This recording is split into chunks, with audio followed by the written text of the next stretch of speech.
Welcome back, everybody. Did you know that 63% of the food we throw away could have been eaten? And the average Canadian household wastes around 140 kilos of food per year at a cost of over $1,000. Hearing those stats really makes me at least want to reevaluate my kitchen habits. Our next guest has some tips to help us reduce our food waste while celebrating seasonal produce. Here with recipes from her new cookbook, Cook More, Waste Less, is culinary expert Christine Tizzard. Welcome back to the show, Christine. Hello, I'm so happy to be here. Christine, I remember the very first time you came on this social and you blew our minds with that banana bread that included the peel. And since then, you've cooked up an entire book of recipes to help cut down on food waste. So congratulations on that. That's huge. And today, we're talking about seasonal ingredients. And during the fall, you love to eat tomatoes. I certainly do too. And it's estimated that in Canada, we waste, get this, 1.2 million tomatoes every day. So what's the best way to store them so that they stay fresh for as long as possible? Just had this fight with my partner the other night. No kidding. A great debate about how to properly store tomatoes, and I'm going to tell you why. Tomatoes taste the best at room temperature. So here's the trick.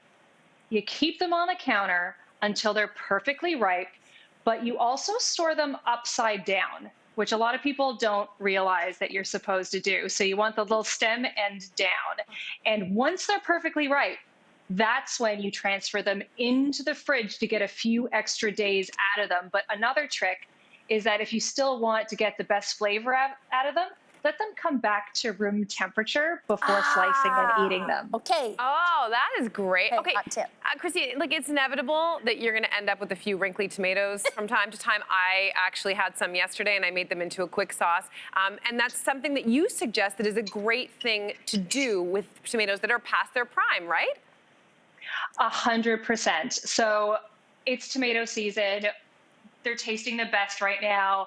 I'm going to buy more than I probably am going to eat raw just because they're local and they're so delicious. But the great thing about tomatoes is that as soon as they start to go wrinkly or past their prime, easy to make them into a tomato sauce like this very quick marinara that I made here. Ooh. Marinara is my favorite go-to quick tomato sauce. You need olive oil, you need garlic, you need the tomatoes, you need salt and pepper, simmer for 15 minutes, and you have a fantastic marinara that you can also store in the freezer for up to a year. And you use this marinara in all kinds of dishes, including the one we have right here, that also uses up leftovers, which count for a big portion of food waste. Tell us about it while, if you don't mind, we sample it.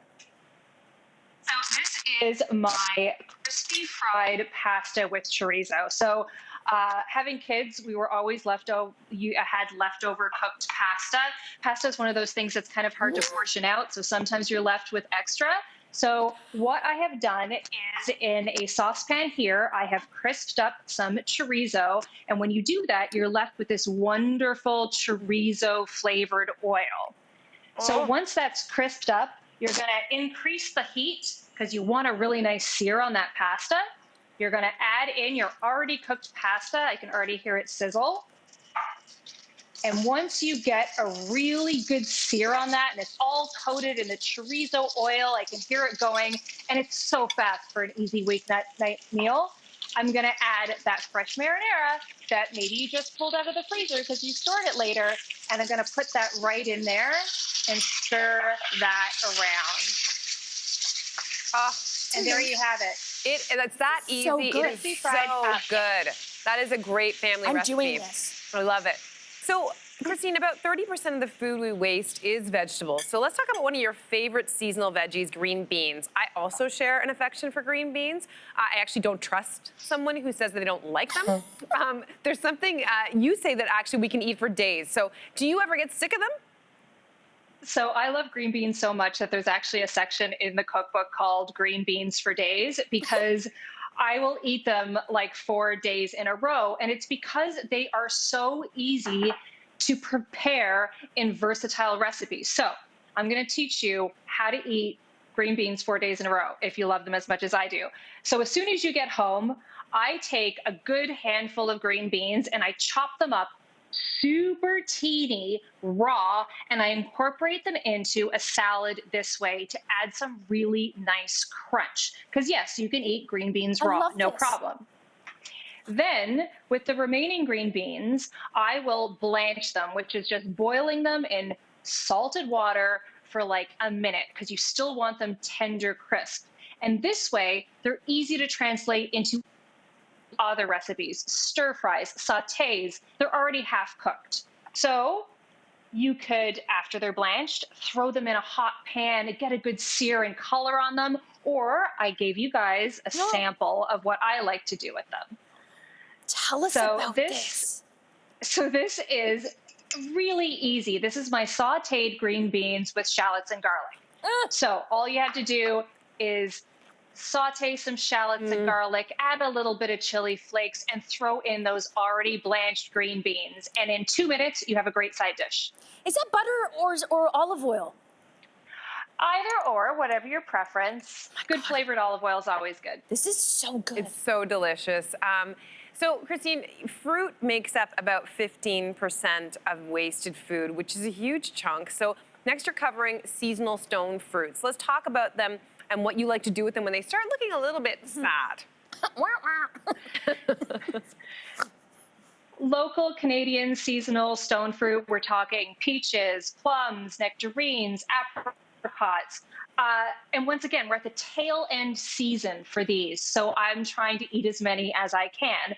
If you're looking for something to do with stone fruit that's going past their prime, another recipe in my new cookbook is called Compote 365. So it's a compote I make all year round with whatever fruit is in season. So today I have for you guys just a seasonal nectarine, peach, and plum compote that I have infused with ginger and vanilla bean. Compote sounds fancy. All it is stewed fruit in a little bit of water and a little bit of sugar until you get this fresh, chunky like jam. Oh, this sounds delicious. Okay, so how are you serving your stone fruit compote for us to try today? So many ways. So on top of pancakes, on top of waffles, on top of a fancy dessert. I even spread it on toast. But one of my favorite ways to have my compote is in a breakfast parfait. So just layered with your favorite yogurt, your favorite granola. And the great thing about the compote too, once again, stored in your freezer 6 months, even up to a year, and you can have those fresh peaches all year round. This is a little slice of heaven. This is gorgeous. Oh my gosh. And you use vanilla beans in your compote recipe, but those, they can be a little bit pricey. So why is buying vanilla beans worth the splurge?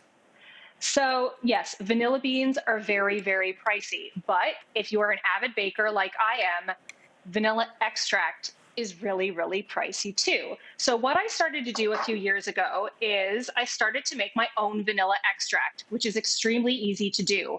All it is vanilla beans distilled in an alcohol like vodka. So I just started buying and splurging in the vanilla beans, putting them in a recipe, and when I'm done, I have a leftover pod that I just rinse with water, and I start storing the pods in a bottle and adding the vodka. And then you have your own vanilla extract that lasts forever. I have had this bottle of vanilla extract probably for about 15 years. Get out. I just keep on adding vanilla beans and keep on replenishing it with vodka. This is a game changer. I'm gonna do this today. This is so great. Christine, you are such a joy. Thank you so much for inspiring us all to enjoy seasonal ingredients while also cutting back on food waste. And thank you so much. For everyone watching at home, to find these great recipes, you can head to our social media channels after the show. And don't forget, Cook More, Waste Less is available now, so make sure you go check it out. And don't go anywhere, because after the break, we chat with actor and comedian Hassan Minhaj.